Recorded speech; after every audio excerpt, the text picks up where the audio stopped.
is Monday, May 6, 2019. Welcome to this edition of Roland Unfiltered, broadcasting from Los Angeles, site of the 12th annual George Lopez Celebrity Golf Classic, benefiting kids affected by kidney disease. We'll be hearing today from the likes of Don Cheadle, Chris Spencer, also Jeffrey Osborne, Anthony Anderson, and of course George Lopez. Still got some news headlines. Avis Jones-DeWeaver will have those for us. Folks, it is time to bring the funk. Roland Unfiltered from L.A. He's got it. Whatever the miss, he's on it. Whatever it is, he's got the scoop, the fact, the fine. And when it breaks, he's right on time. And it's rolling. Best believe he's knowing. Putting it down from sports to news to politics. With entertainment just for kicks, he's rolling. Yeah, it's on go, roll, y'all. Yeah, it's rolling Martin. Rolling with Roland now. He's funk, he's fresh, he's real, the best. You know he's rolling Montana.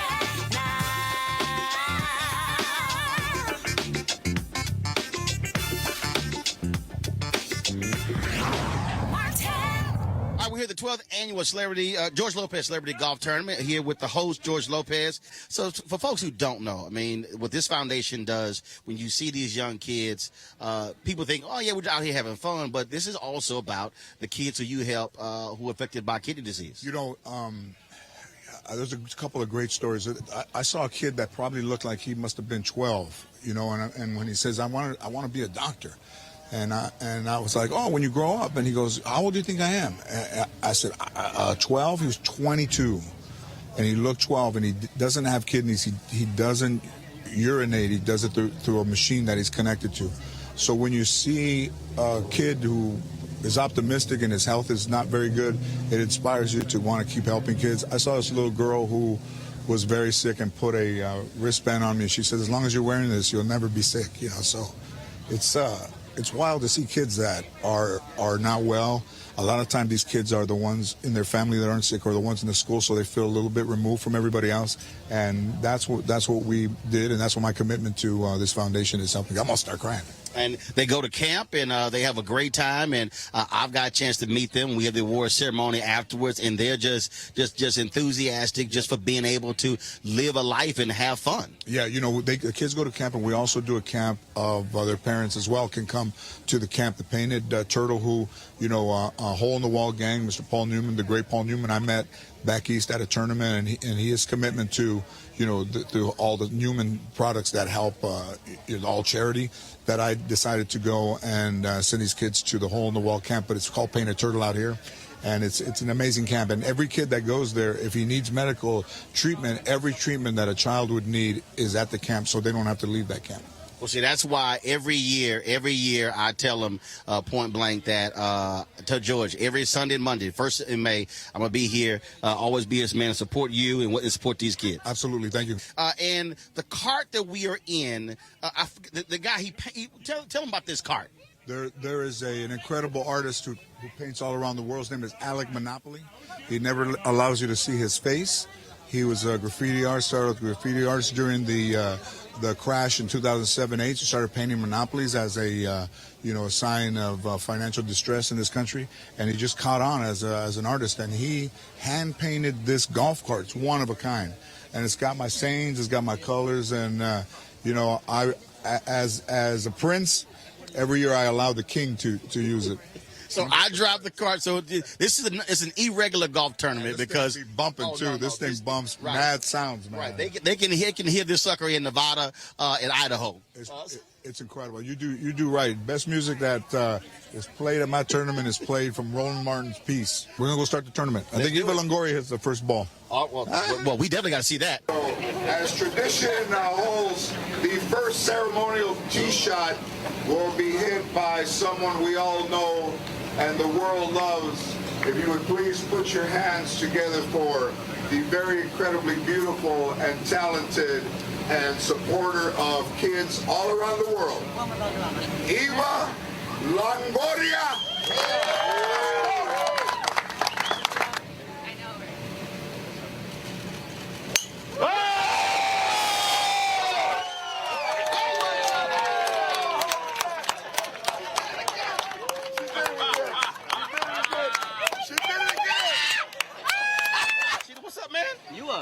always good to see you here. You too, likewise. It is always an interesting tournament. No doubt.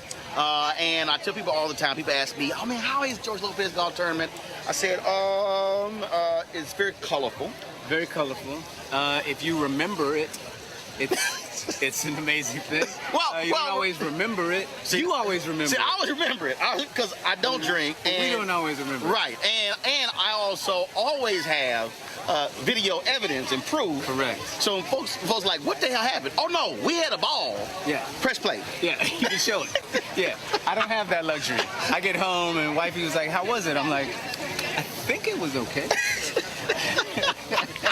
Now the first year, it had rained big time, and they made us walk. Yeah. And that's bad. That was rough. That's real rough. I mean, I don't walk when it's nice weather outside. You gotta walk in this mud. I felt like it was a prank. Yeah. I literally said, "Oh no, we're driving," and I got you because I was interviewing you. He went, "No, I think we're actually walking." Yeah. And I was like, "Serious?" Like, yeah. Like, well, let me put this camera away. Right. I'm like, I got camera, I got band. Yeah, I said, I got 3-4 cameras. Yeah, no. All this sort of stuff. So here's the deal. So obviously, it's fun and stuff along those lines. But we always correspond on social media, and you have no problem letting folks know how you feel about political issues and things along those lines. And then I love it when people try to come at you as if I'm not gonna watch your stuff now because of your opinion. Yeah, that's great. I'm like, you weren't a fan to begin with. You know what I mean? It's like if you're gonna dip off because of someone has a different opinion about how you feel about politics, how you feel about race relations, what have you, I don't really count that as a real fan. You know what I mean? So I'm cool with people expressing their, you want to vote with your dollar. That's fine. I don't really mind that. You know, it's not required that everybody be down with what I think or down with what I put out into the world. And that's what we have. We have the right to express ourselves. Correct? Now, Our First Amendment. Now I use this a lot of time in my speeches, and it is not a diss at all on George Clooney or Brad Pitt or guys like that. But I always say, it drives me crazy when I know the stuff that you've done on the continent of Africa and other places, and it's as if for mainstream folks, as if you don't even exist.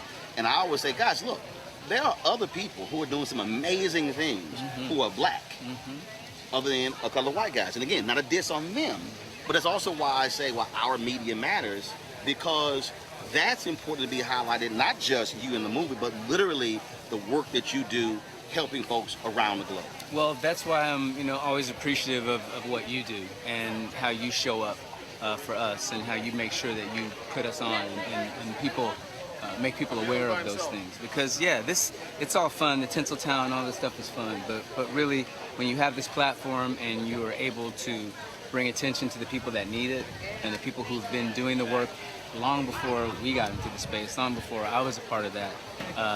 That's what's important, and that's when you really are able to use your celebrity for what it's good. What's up, champ? How you doing, bro? Absolutely. What's going on? What's going on? Of course, Oscar De La Hoya right there. So we're just sitting there chatting. Just walks by. But again, that to me, that really is important, because also the public needs to know and understand that that the work that you do, when you go out and you are in these countries and you're seeing these young folks and you're talking with these presidents and these other leaders, that's also important on the continent, because this is, of course, the year of return, 400 years, there's 29 Africans arriving in Virginia, and folks there also want to see us to say we need to have a relationship, a connection, and working together. Yeah, and again, that's why I'm always thankful of what you do and that you make that a priority, because we do need to show up in that way, and we do need to take advantage of what we have and try to come together and create a stronger voice. We always are stronger, together, and always have more impact with unity. So that's definitely the goal. Don Cheadle, brother, always good seeing you, man. Come on, always love your work, and we're gonna have a little fun out here. Yeah, let's do it. In our ninesome. Yeah. We got a big group, bro. We got a big group. It was like a wedding group. If we can't win this year with all the erasers on our team, then we don't deserve to win. baby. See you out there. All right. Again, folks, that's Don Cheadle. You, of course, be sure to support him on social media and all projects that he has covered up as well. All right, folks, right now I'm going to toss this thing back to the studio. Avis Jones-DeWeaver, she's there with today's headlines. Avis, take it away. Thanks, Roland. In today's news, the new National Rifle Association President Carolyn Meadows has dismissed Representative Lucy McBath's congressional win, saying it was because of her minority status. She says, quote, "It is wrong to say, like McBath said, that the reason she won was because of her anti-gun stance. That didn't have anything to do with it. It had to do with being a minority female," end quote. She completely ignored the fact that McBath ran on a platform inspired by the shooting of her son, Jordan Davis, who was killed for playing his music too loud. Representative McBath fired back on Twitter saying, "Hi, NRA, it's time we clear something up. I won this race because after my son was senselessly murdered in 2012, I stood up to do something about it. I knew it was the time to fight back." Following up on a story we reported on Friday, Tennessee House Speaker Glenn Casada's top aide admits to using cocaine in the legislative office building before he became chief of staff. This comes just days after it was revealed that top aide Cade Cothran sent racist text messages that included racial slurs and other derogatory remarks about African Americans. Speaker Casada says he knew about the drug use and he's standing by his chief of staff. We'll keep you posted on this story. In Georgia, Mayor Teresa Kennerly of Houston is under fire for allegedly withholding a job candidate for consideration for city administrator because he's black. Houston is nearly an all-white community 50 miles outside Atlanta, and the mayor reportedly told a member of city council that she pulled the resume of Keith Henry from a packet of 4 finalists because he's black, and the city isn't ready for this. Mayor Kennerly denies making that statement. And beauty pageant history has been made. For the first time, Miss America, Miss Teen USA, and Miss USA are all black women. Chelsea Christ won the Miss USA contest, Kaylee Garris won Miss Teen USA, and Nia Franklin was crowned as the 2019 Miss America in September. We've come a long way since Vanessa Williams back when she won Miss America back in 1984. And finally, there's a new black baby in the kingdom. The Duke and Duchess of Sussex, also known as Prince Harry and Meghan Markle, welcomed their first child today. A little boy and is the first interracial baby in the British monarch's history. This newborn is 7th in line to the British throne behind Prince Harry. Congratulations to the Duke and Duchess. Now let's go back to Roland at the George Lopez Golf Classic. All right, it's time for us to go on out there. Let me ask you real quick here, a couple of quick questions. It's always good to see you here at the George Lopez Golf Tournament. But before I get to the George stuff, we got blackish, we got grownish. What's the new one, mixish? It's something. Bowish, mixed-ish. I mean, but you also a show creator. So that also means that you're now getting multiple show checks? Well, I am getting multiple show checks. I have to correct you. I'm not creator, just the EP. Okay, got it. It's the EP. But yeah, multiple checks. Absolutely. Yes, sir. And so you thinking, are you right now thinking of other issues that you can do? Oh, yes. I mean, because you're about to turn into the Dick Wolf. You know, it's like every ish that's out there, I want to have a part of. Like all those Law and Orders. Yes. Yeah, there were 3, and we got 3. I think there were like 8 different Law and Orders. Well, there was SVU, there was Criminal Intent, and there was the mothership that I was on, Law and Order. No, was it? Because it was another one, like 3 or 4. Right. And then the LA, Law and Order LA. It was just. So do you and Kenyon sit around and go, okay, maybe we can do just come up with different issues. You know, we did, but before Blackish was on the air, we sat up and talked about how we wanted it to go. And as who said this in the movie? I love it when the plan comes together. Jack Nicholson. Absolutely. I love it when the plan comes together. But see, here's what I love. Because you and I talked about this. All of the people, who the hell is this Blackish? They were dogging the name, dogging the show, hadn't seen nothing. Right. And now you're working on a third show. Hadn't seen any content and was taking the title out of context. But you know, you look at us now, 6 seasons in, 2 spinoffs after the original, so can't complain, baby. Also, we got to talk about my namesake, my fictitious daughter, Marseille Martin. Yeah. Dude, executive producer. The movie Little was absolutely hilarious. Again, giving Next Generation a shot. Now she's doing her thing. Yes, I mean, I knew she was special when, she came into the room to read for the show. Didn't know how special she was, but I knew she was special. And, and look at what she's doing right now. The youngest executive producer in the history of Hollywood, a young black girl from Dallas from LA by way of Dallas. So, I'm happy for her.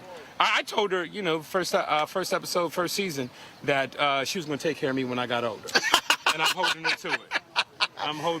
And of course, your boy signs his major deal with Netflix. First text I sent him was, "Can I hold something?" No wonder he told me no when I sent him the same text. You beat me to it. Yes, I was real quick. I'm like, you signed a $100 million deal with Netflix. A black person will say, can you let me hold something? Mr. Barris. Yes. I can't call him the first name, Mr. Barris. Hold on 1 second. How you doing, baby? All right, y'all. Another one of the folks who regularly plays, Andy Garcia here. Andy, because you won the Pebble Beach, right? Did y'all win that? I did win it, yeah, many years ago. Yeah, and 97, yeah. and oh no, and he comes out here, he's got the whole, and he picks his spot. He goes to the whole thing. He's a professional. Oh yeah, he's a professional now. He's a professional. Yeah. He's a professional How's now. your back, man? You good? Back's good. Okay. Elbows fucked. Back's Oh, good. one goes, the other one goes. Hey, So again, folks, look, we gotta go tee off. go. Man, it's always good. Oh, I bet you are. Me too. Always good to see you, man. Always good to see you, Keep baby. doing your thing. Anthony Anderson, right here, Roland Martin Unfiltered. Roland Martin, Unfiltered. What's going on? You got your rocket stuff. I gotta represent. All right, y'all. you, man. All right, y'all. So joining us right now, folks, Roland Martin Unfiltered, Jeffrey Osborne. Yes, I got the rocket stuff. So how many years now have you sang the national anthem to open the Lakers season? Well, I did it 32 years straight. 32 years straight. And I haven't done it in the last few years. Are you serious? Yeah, I had a little run-in with the organization. They kind of messed me up with the Kobe game. Right. So Kobe was retiring, so I go to him and I said, I always do it for you, put my schedule aside. I want to do Kobe's last game because I did his very first game. I said, Gotcha. okay. So it came down to 2 weeks before, and I called. I said, I didn't get the call. They said, we'll let you know in a minute. Then I look at the Bleacher Report, and it says, Flea from the Red Hot Chili Peppers performing Flea, the bass player for the Red Hot Chili Peppers. That's who performed the anthem. So they said, I hope you're not upset and this and that. And I said, no, I'm not upset. Just don't never call me again. And so, wow. And I told myself, because I always put myself aside to do it. Right. And I have a history with the Lakers. Yes. And this is going to give it to this guy. So I don't know what it was about. Kobe thought I was doing it. I had talked to Kobe. Everybody thought I was doing it, and I didn't do it. So I talked to Magic. I said, well, maybe I'm overreacting. He said, no, you're not overreacting. I said, you should have got that game. And it was the biggest game I've ever seen, because I've done the championship game. Right, absolutely. That game was incredible.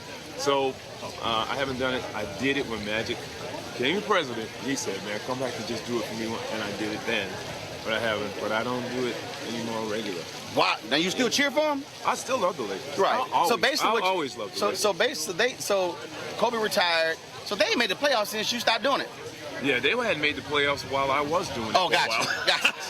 Well, see, somebody asked me, they were like, why you wear your Rocket stuff? I said, I love to sit here and, stick it to LA fans. Like, last year, my Astros beat the Dodgers. And so I had all my stuff on. Yeah, so this year, I said, I'm going to go ahead and wear the Rocket stuff. There you go. I got to. They pulled it off last night before last.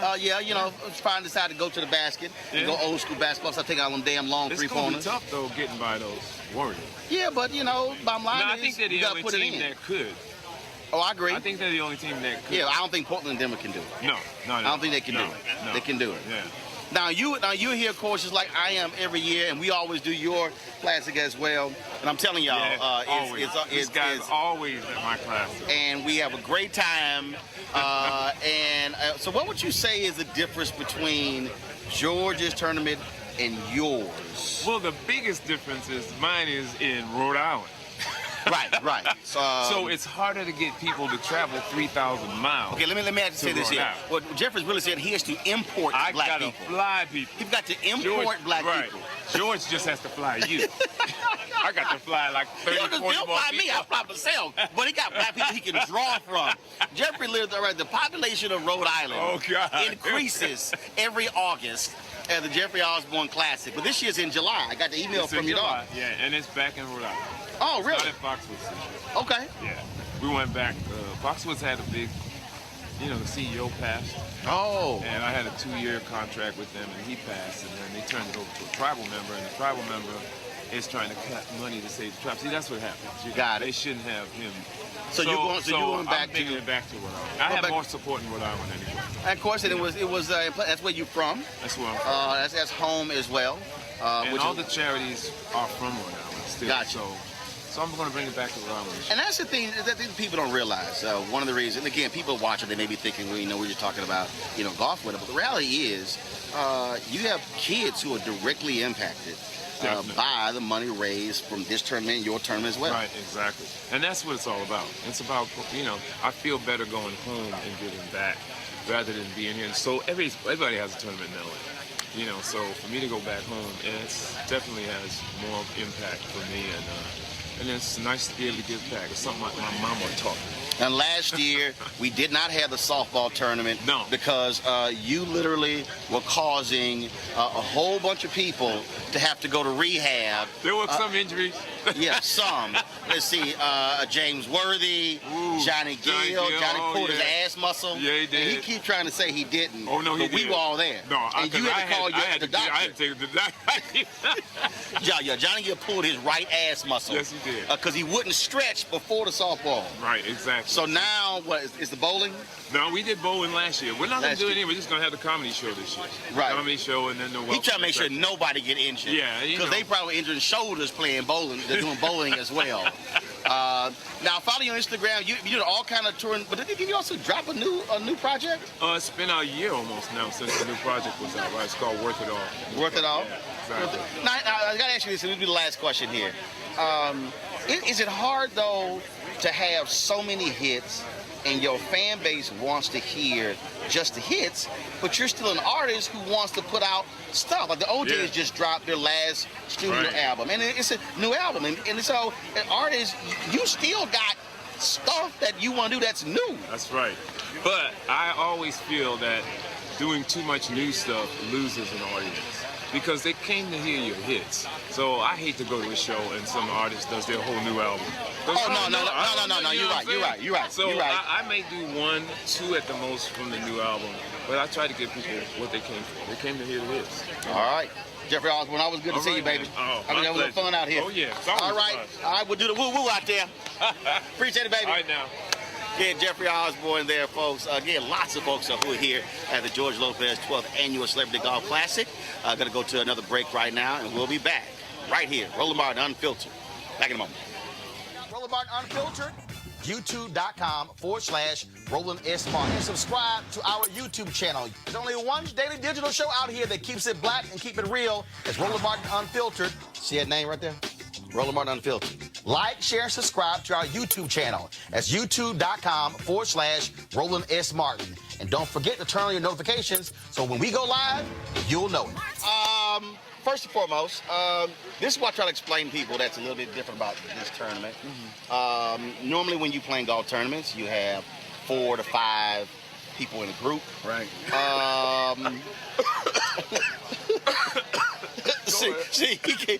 He knows. This is, you might have 7, 8, 9. You might see less people in Earth, Wind, and Fire than in these golf groups. Yeah. I mean, that's what's a little different about this Last tournament. time you played with George, you were in the first group, I remember. Yeah, and it was a 9-some. At least. Yeah. And we added a couple of people. Plus the photographers and the reporters that was following y'all, so it was a lot. Yeah. But the actual number of players, and then what gets me, so do you recall ever what your team shot in this tournament? Never. I know we've never won. I mean, they keep asking me, and I'm going, I don't know. Yeah. Because this is not actually about winning. No. It's about the camaraderie, the food, the after party. Right. And getting to see people who are on TV. that you don't get to see. I get to see this dude 2 or 3 times a year, so it's great that, you know, he brings this tournament. He has this tournament and gets to bring all of us together. And definitely get to hang out. And then when you talk about, of course, the other difference is normally golf is quiet. Oh, yeah. Normally it's shh, hush. Not here. No. It's don't expect it. No, it's extremely loud. It should be extremely loud golf. It should be extreme golf. Now let me tell you something. So I was here. I guess it was about a year and a half ago, and Chris, Buddy Lewis, myself, we decided to go play golf. Yeah. And I had the tunes going, and let's just say I was playing some music. Let me tell the story so you don't have to brag about yourself, because I know you do that all day. So this guy is from the Alpha fraternity, Phi Alpha, and Buddy Lewis is Omega Psi Phi. He wears purple and gold, and his head covers a dog, and he might even eat dog food. That's how heavily he's invested into this. So Atomic Dog came on Roland's speakers, and Roland told him he can out hop Right. Buddy Lewis.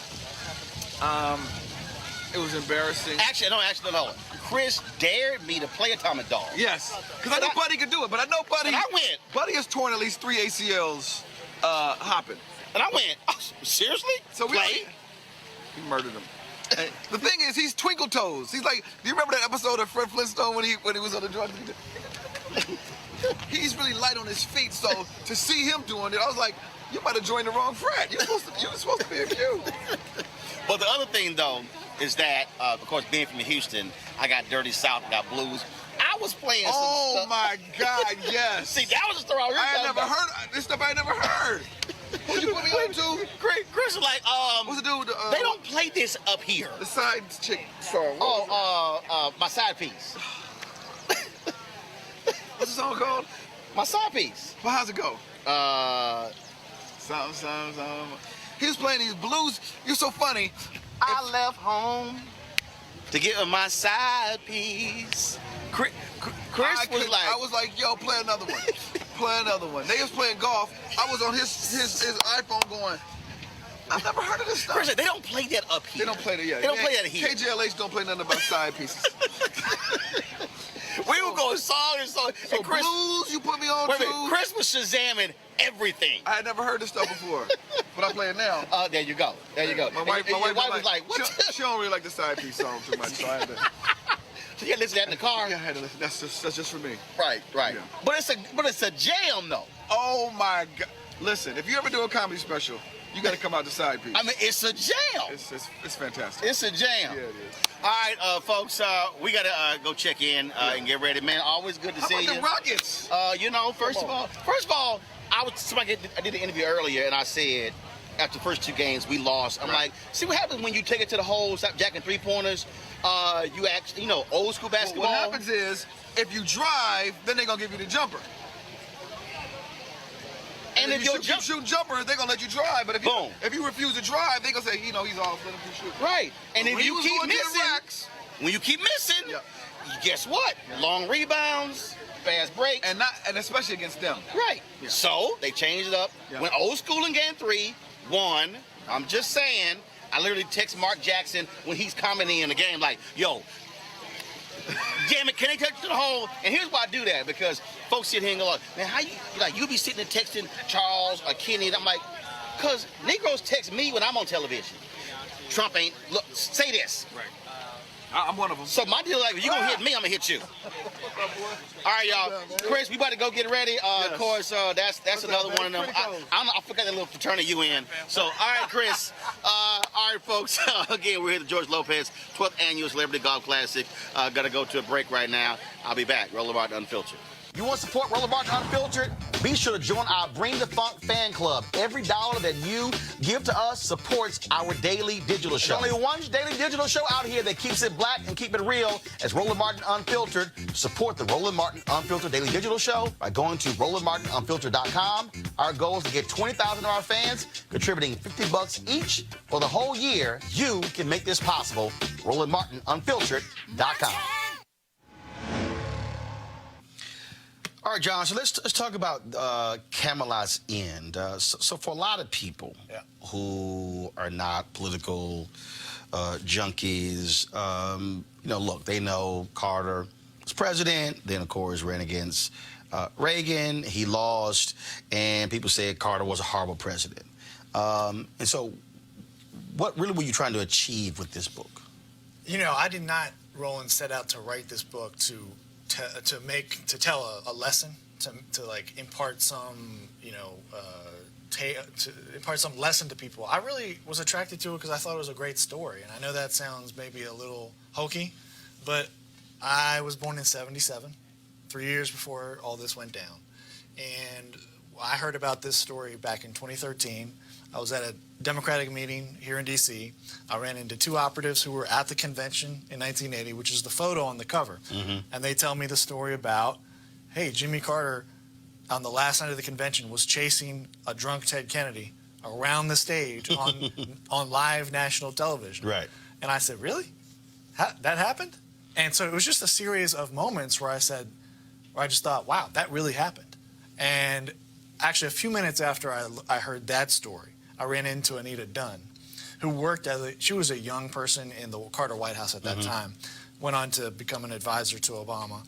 And she told me about how this whole fight divided the Democrats throughout the 1980s and into the 90s. And so I thought, okay, there's a lot of really interesting stuff there that we don't know about 1980 or we don't focus on because everybody just talks about Ronald Reagan. Right.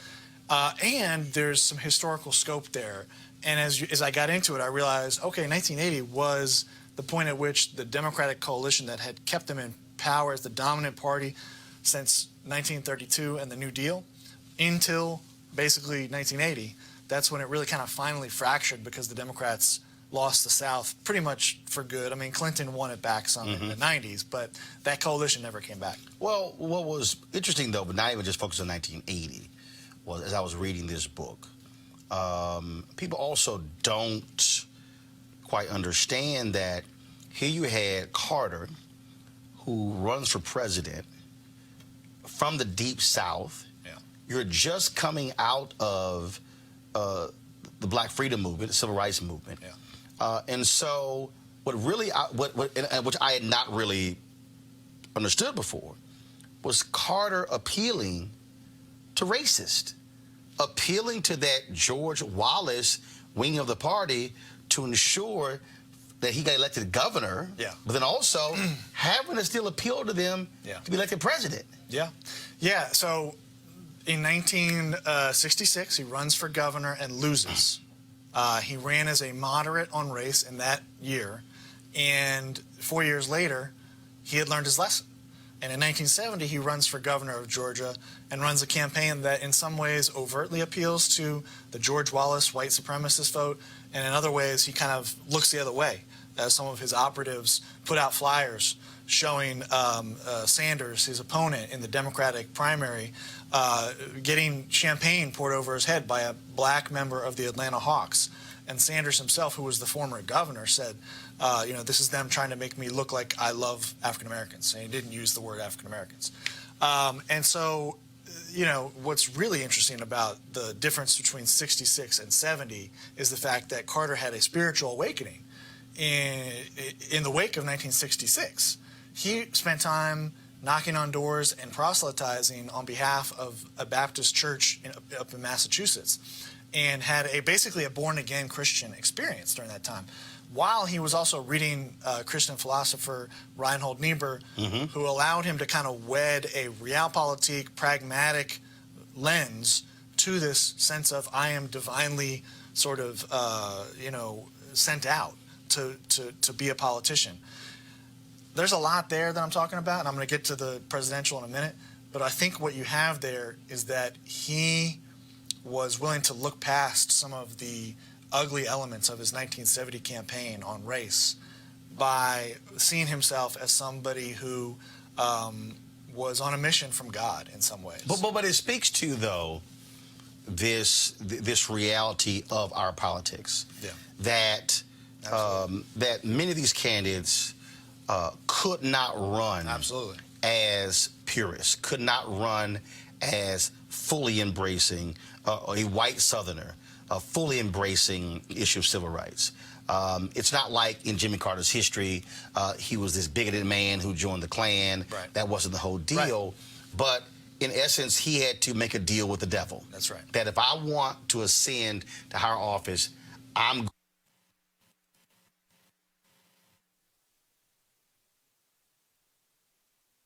It's going to be another white guy who will. If I don't, there will be a real racist who's the governor. And in fact, when Carter wins this election, there are reports he was not happy with the campaign that he had to run. He was a little depressed about it. And he went on to give a speech in his inaugural address where he said the time for racial division. I can't remember the exact phrase he used. Do you remember it? But he basically said that the time for racial white superiority is over. And then all of a sudden, the racists who go like, yo, dude, what the hell? Exactly. We just voted for you. So he pulled a bait and switch on the white supremacists. There's a lot of moral complexity here to the idea of running a campaign that is doing things that are ugly in order to, in some ways, defeat those elements. And when you think of Jimmy Carter today, people think of quiet, soft, meek, Habitat for Humanity, him still teaching Bible study. But the reality is, this was a hardcore, I'm going to get what I want politician. Oh, yeah. There were people that said, don't pay attention to that smile. That smile does not mean a thing. Because I think it's helpful to remember, he grew up in rural Georgia, southwest Georgia. He grew up on a farm. His dad was a successful farmer, but they grew up without toilet paper. Mm-hmm. They grew up without running water and electricity until he was about 10 or 12 years old. And he just willed himself to the Naval Academy. He willed himself up the chain in the Navy, and he willed himself into the state Senate. He had to overcome some incredible barriers just to even get into the state Senate in Georgia, and then he became governor, all by just sheer force of will. And when you add in the stuff that he incorporated into his worldview through Reinhold Niebuhr and that philosophy, you have iron will and then a sense of divine mandate. And the chapter on Hunter S. Thompson, where he talks about Carter giving a populist speech, where this is as governor after he's elected. Right. He's telling the establishment in Georgia, basically, when Martin Luther King came here, you didn't embrace him. You viewed him as a disgrace and as horrible. Mm-hmm.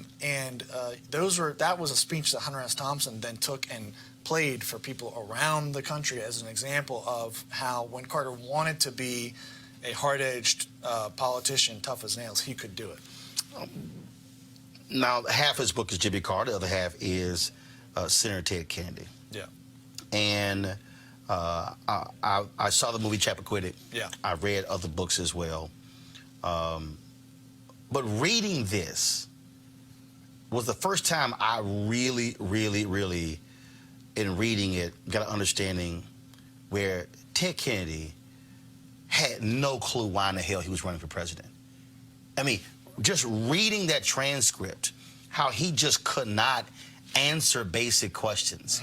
Mm-hmm. It was as if a guy was running, when you talk about divine order, it was sort of like, this is owed to me, but it was also a curse. It was, and I'm just going, was he that bad at answering questions? Mm-hmm. That was just wild. Yeah, and the Mudd interview, Roger Mudd was the CBS reporter who interviewed him, and everybody remembers that he had a bad answer to the question of why do you want to be president, which is what you're basically getting at right now. He couldn't answer it. Yeah, but I think his answer to that question was kind of boilerplate, and everybody talks about that answer as so terrible. If you really look at it just in isolation, it's not a great answer. It's also not a disastrous answer. What it revealed was what you're talking about, which is that he felt entitled to the job, and in the fall of 1979, just before this interview takes place, Jimmy Carter is in so much political trouble.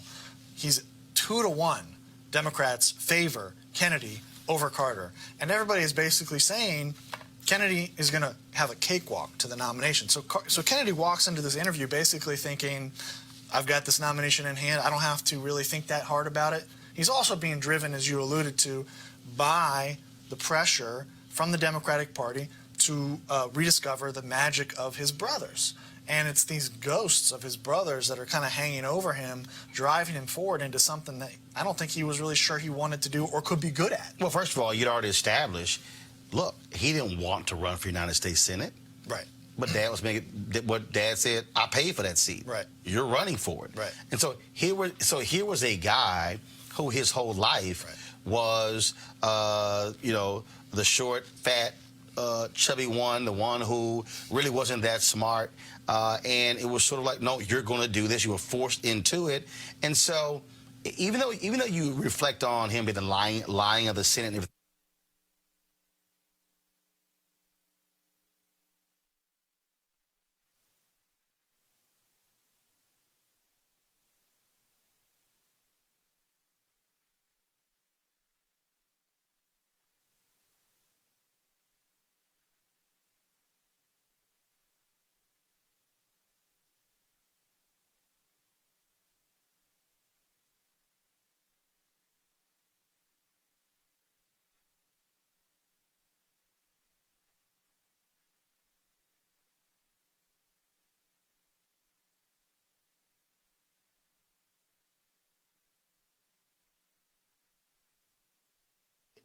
Because as long as he does that, the other guy will look like a jerk and he'll kind of walk to the nomination.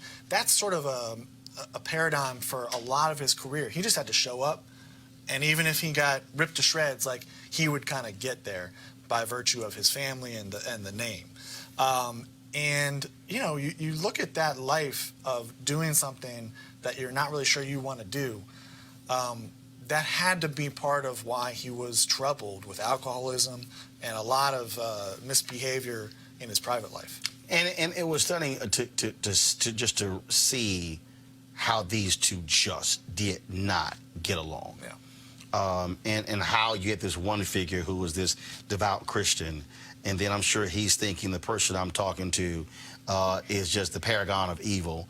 And then Kennedy is probably thinking, I got this self-righteous SOB who thinks he knows what's best. Right. And they just flat out did not like each other. Yeah. Yeah, and it's funny because Carter's self-righteousness still is a problem for him today. I was just talking earlier today with Jen Palmieri, who was an advisor to Clinton. We had a long conversation about a number of things, but we ended up talking about this book, and she said all of the ex-presidents really don't like Jimmy Carter. Obama, both Bushes, Clinton, none of them like him because of his self-righteousness. And that was part of why Kennedy didn't like him. Kennedy also probably just thought, I mean, we have information that tells us this, that Kennedy felt like he was out of his depth and he didn't know what he was doing. And he was wrecking an opportunity for Democrats to take the country in a positive direction at a time when the country really badly needed leadership. Well, it's hilarious to me, though, when you say that, because even though Carter was very hardcore politician. Yeah. I've often said that Democrats have made a mistake by pushing Jimmy Carter to the side. Yeah. I've always believed they made that mistake because here is someone who has had an amazing post-presidency, a person who can offer a vision that is not necessarily driven by politics. Yeah. And I'm going to get to a second where the issue of character came up. But really somebody who can issue a clarion call where self-righteousness is important. And I think if you look at Clinton and Obama, your Democratic presidents, I think you look at folks who were deal makers, individuals who didn't necessarily have that. And I think his faith is a huge part of it. Oh, yeah. So I don't understand how you have a Democrat who was former president, who's a strong evangelical, and you don't use them. Yeah. I'm sorry, it's the dumbest thing in the world to me. I've never understood that. I agree. I think we do a disservice to ourselves when we talk about Jimmy Carter in such a one-dimensional way. We've touched on his weaknesses, but as you mentioned, his post-presidency has been remarkable and exemplary. And he's done an incredible amount of good. And I think when you even talk about it in terms of electoral, pragmatic politics, let's look at 2020. Let's look at, you know, you and I have talked about this. Are there Trump voters out there that could go for a Democratic nominee? That's open to debate. But I would say that the way that Democrats have been positioning themselves on abortion of late is reducing the number of people who are in that pool of people who voted for Trump that could vote for a Democrat. Because let's face it, I grew up in a family that was largely apolitical, largely white evangelical fundamentalist, and our lack of political involvement was augmented by one issue, abortion. And that shaped our political worldview. Now, I've done a lot of work over the last few decades to become aware of the full world of politics, and I've had a lot of experience in that. But I still talk to family members who are in that world, and they're not like in the hills of Kentucky. They live in Montgomery County, Maryland, 30 miles north of here. So I think that's one issue where where the Democratic Party has not done a good job on faith. And here's where I think it comes in. And in fact, in reading this, I said anybody running for the presidency today who's a Democrat should actually be using this playbook. Here you say, Carter and his advisors discussed the need for moral leadership in the country in the wake of the Vietnam War. And then as you continue, he talks again about the idea of moral leadership with Nixon, the issue of character. Yeah.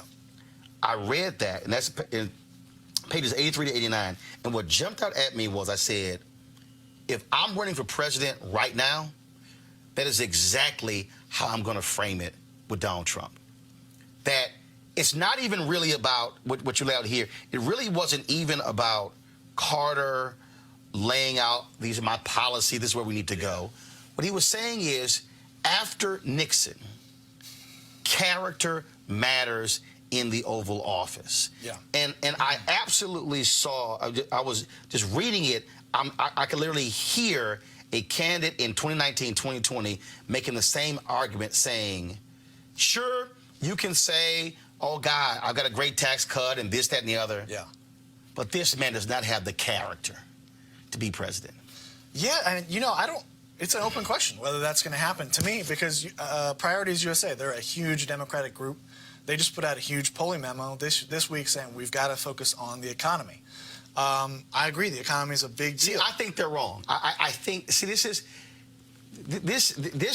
to me is where, again, if you take the self-righteousness of Jimmy Carter, yeah.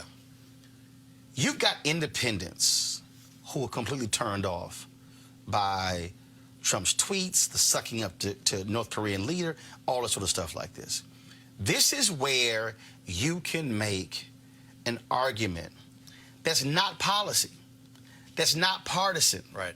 That's not left, right, red, blue, right. That's not south, north, east coast, west coast. The argument is simply, we need to return to a day where you actually trust what the president says. Yeah.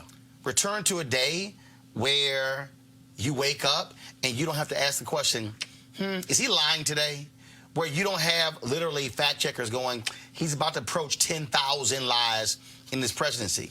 I think, again, if they read just those 6 pages and they read how Carter saw the country, I do believe where we are right now is a character, moral leadership question. Here's where I think the Democratic Party might have a part of a challenge in getting to what you're talking about. Their coalition is two big constituencies in the Democratic coalition are upper educated, suburban whites and African Americans, right? The African American community has a long history of deep, sincere faith, largely Protestant Christian.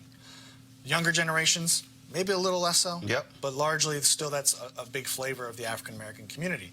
The upper educated white suburbans, increasingly not as much religious. And so I think there's a challenge there for the Democrats. So that's why I think it's split, though. Yeah. I think when you make the character argument and the moral leadership argument, you're not making a faith argument. Okay. What you're making is an argument that return to an America where you want your child to be proud of who is president. Yeah. Return to the day when, no matter if they were Republican or Democrat, you didn't wake up saying the president's a liar. Yeah. Return to the day where it did matter if the president slept with a porn star. See, I'm not making a faith argument. Yeah. I think what jumped out at me was, if you're making a moral character argument, I think what you're saying to America is, we've got to get away from what you guys did, and that is, damn a strong president of moral character like Obama, and let's elect a heathen. And I think Republicans are embarrassed by this guy. Oh, yeah. I think certainly independents and Democrats, women as well. I just think if Democrats try to make this a complete policy deal, you're losing the piece where people say, yes, I appreciate the tax cut. Yes, I might like this. Yes, I might appreciate these type of judges, but I simply cannot tolerate the integrity and the character of the person. I just think that that's a thing that if they would read that and understand where Carter was coming from, they would have the ability, I think, to appeal to some people. Yeah, I agree. I think one of the questions would be how compelling and powerful that message can be without faith, which drove Carter. And it's an open question. I'm not arguing that you can't have a powerful moral message without a sort of faith component to it. I think faith component adds a lot, though. Oh, absolutely. Yeah. As well, because it serves as the foundation of who you are. Yeah. You going through this primary, here you got Kennedy and Carter. They're going after each other. And what was crazy to me is reading it, and Carter just dusted Kennedy. And Kennedy wouldn't give up. It was essentially him saying, I'm going to be the complete thorn in your side. Yeah. No matter what. Doesn't matter how bad I'm getting beat. Doesn't matter. Whatever the heck, I'm not quitting. Yeah. Yeah, and you know, one person who predicted that Carter was going to whip Kennedy was Henry Kissinger, which is kind of an interesting, little note of history. Carter certainly did things strategically to whip Kennedy, but Carter got a huge assist from the Ayatollah in Iran, because when the hostages were taken this was 3 days before Kennedy announced his candidacy. The hostages in Tehran are taken at the embassy, and overnight the Iowa caucuses, which are in January, go from Carter versus Kennedy, and now all of a sudden it's Carter versus the Ayatollah, because the voters are looking at this as rallying behind the President of the United States. They're looking at this as, if I don't vote for Carter, then I am sort of weakening him at a time when we all need to be behind him as he goes up against the Ayatollah of Iran and the fundamentalists in Tehran who have our people in prison, basically. And so that really made it hard for Kennedy to do anything. He couldn't criticize Carter. He couldn't really talk about the hostages. He couldn't get in the news. And so I was not the best place for a celebrity politician from the Northeast anyway, especially with his background and his baggage. And that just made it really tough sledding for him. When you take us through going through those primaries and then going to the convention, the whole reset with Kennedy, money and everything along those lines, it was compelling to see how deeply wounded Carter was and how, in many ways, he was desperate for the validation of Kennedy. He was desperate to not only say, I kicked your ass, but also he needed Kennedy to say, yeah, he beat me, and we're in this thing together. And the fact that Kennedy wouldn't give it to him. I mean, that, as you described that scene of Kennedy's speech, and then when Carter gets a nomination, and then the limo comes, and he's taking his time, and he's bringing everybody else up, and how his whole deal was, I don't give a damn about this guy who's the president. Right. No, and one historian said it was like Kennedy had showed up at the wedding of his chauffeur with Carter, the incumbent president, who had just given his acceptance speech after winning renomination, as the chauffeur. And, you know, Carter wanted to have the pose, as you mentioned, of hands together with Kennedy. And Kennedy made him chase him around the stage for a good 5 minutes. There are conflicting reports about whether Kennedy was drunk. I've come to believe that Kennedy had definitely been drinking. Bob Shrum, who's probably a mutual friend of ours, says, maybe not, I don't know. But you're looking at me like, no. But Bob Shrum was with Kennedy, and he insists that he wasn't drunk. I've come to believe that it was probably the difference between 2 Jack and Cokes and like 5 Jack and Cokes. Right. You know?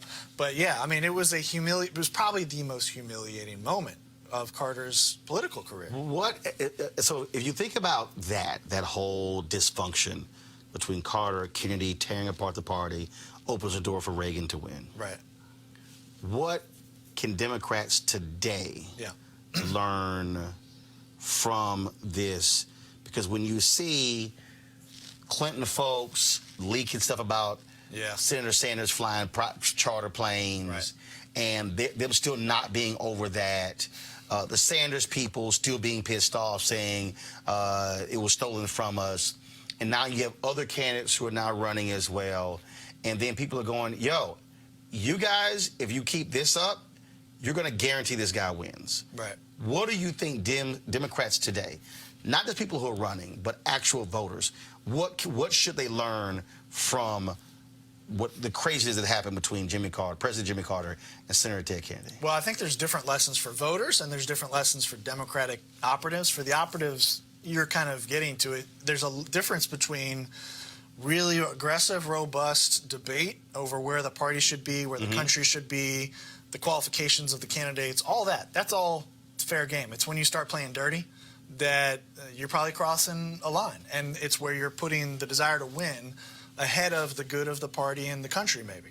And I think that's one lesson. I think for the voter, you know, it's not really that different from what I would say to them most of the time, which is keep your eye on the ball. You know, I don't think you really need to read too many stories about which operatives are signing up for who. Keep your eye on which issues you think are most important to the country, and do your homework. Look at what the candidates are saying about the top 5 issues to you. Educate yourself, because it's all out there, and then you know, do the job you can do with your social network, with your peers, to make these issues on their radar. Was it surprising to you that these two never really made up? Not really. The thing that did surprise me was that when I interviewed Carter, I asked him if Ted Kennedy ever kind of got redemption. And he made a comment to me that indicated that he had come a little ways from where he was in the past. Because even 8 years after that election, he couldn't say anything nice about Teddy Kennedy at the ADA convention. But he said something really nice about Ted Kennedy. He said, I don't think he needed redemption. I think he was one of the greatest senators who ever lived. And that was a pretty... I don't think he could have said that 10, 20 years ago. I still think it's amazing when you think about the political grudges and how they continue, and how even when people try to put them together, how they still never really jailed. And to me, the mistake in that is there's something bigger than you as an individual and your individual rivalry. That when you think about your stars in your party, that's where you say the good of the country must be better than our personal pettiness. And I think that that's one of the things that I think resonates today. And that is, You can be pissed with the last election, Right. but it's the last election. Yeah. It's over. If you didn't win, you didn't win. Okay? In the case of Carter, you won, but you won the primary. But you were severely wounded as a result, and you won the biggest thing of all, which was the presidency. For Democrats, you were angry and pissed off at Jimmy Carter because he didn't do this and didn't do that. But what did you end up getting? 12 years of Republican rule. Right. Ushered in the moral majority. Right. Ushered in Newt Gingrich taking down Speaker of the House Jim Wright, taking over the Republican Party. Yeah. And so to me, the lessons are be very careful who you try to take down today, because you can be taking down a lot more than just that person. Yeah, I mean, I don't. You've definitely. We've both been around long enough, I think, to not be super surprised by the fact that people's egos can override their better judgment, right? I mean, it's just human nature. I think it speaks to the amount of character that's actually needed to do what you just described. The character is needed in the candidate, and the character is needed in the staff. Because you might have a candidate with character who's got staff saying, F that guy. Yep. But if you've got both character or candidates and campaign staff with character, you can do the really hard thing, which is to overcome your own personal squabbles. But it's hard. It's hard.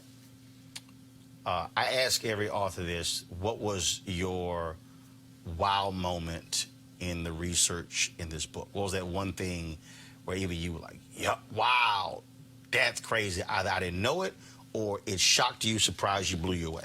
Well, I mentioned the story at the beginning. I was surprised. I was shocked at that of on the stage. I was shocked that Hunter S. Thompson called Carter one of the three meanest men that he had ever met, because that's just not how we think of Carter. I think in a more resonant way, the thing that really surprised me in a deep way was when I began to look at their backgrounds. And I saw how different they were, how radically different they were. And if you buy the book and you look at the photo section, the very first page of photos shows Carter at age 10 or so on his farm, no shirt, no shoes, and the picture quality is terrible. And underneath that is a picture of Kennedy at almost the same age as part of a much bigger family in London, dressed to the nines, living in J.P. Morgan's old house in London. Right, so the difference between their upbringing and the fact that they entered politics around the same time. Right. And then they began to kind of ascend the ladder at the same time until they finally collided in 1980. And even the collision had about 8 years, 7 or 8 years of run up to that. So that there was like this sense of fate to me that brought them together that I thought was really interesting. All right, folks, the book is called Camelot's End: Kennedy versus Carter and the Fight That Broke the Democratic Party, by John Ward. That's the book right there. So you definitely want to check it out. I probably read it in about a week. And so those of you who love politics, I think you would certainly learn a heck of a whole lot. A lot of stuff you were not aware of when you think about these seminal figures, President Jimmy Carter, and, of course, the late Senator Ted Kennedy. John, we appreciate it. Thanks a lot. Thank you, Roland. All right. Appreciate it. All right, folks, I certainly hope you enjoyed this edition of Roland Martin Unfiltered here at Lakeside Golf Club for the 12th annual George Lopez Celebrity Golf Classic.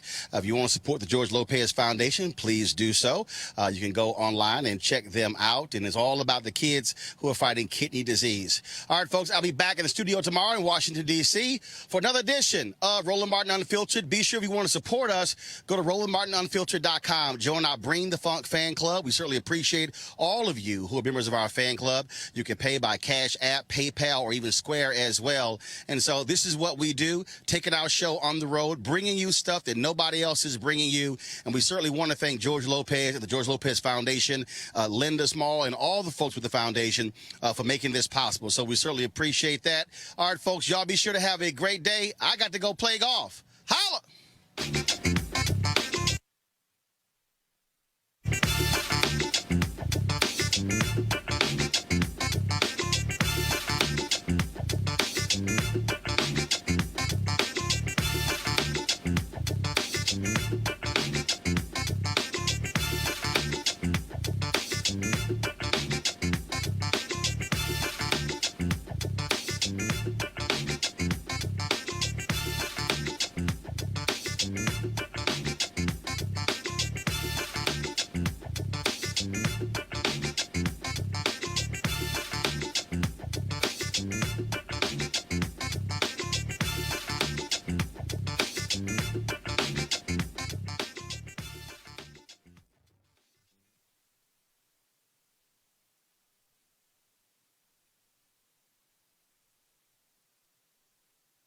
You want to check out Roland Martin Unfiltered?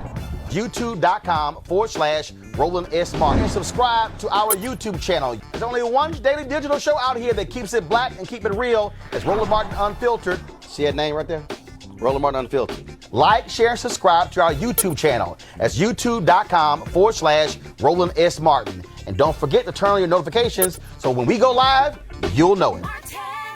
Hey fam, want to check out Roland Martin Unfiltered? The blackest show on all of digital, cable, and broadcast. Check out our audio podcast.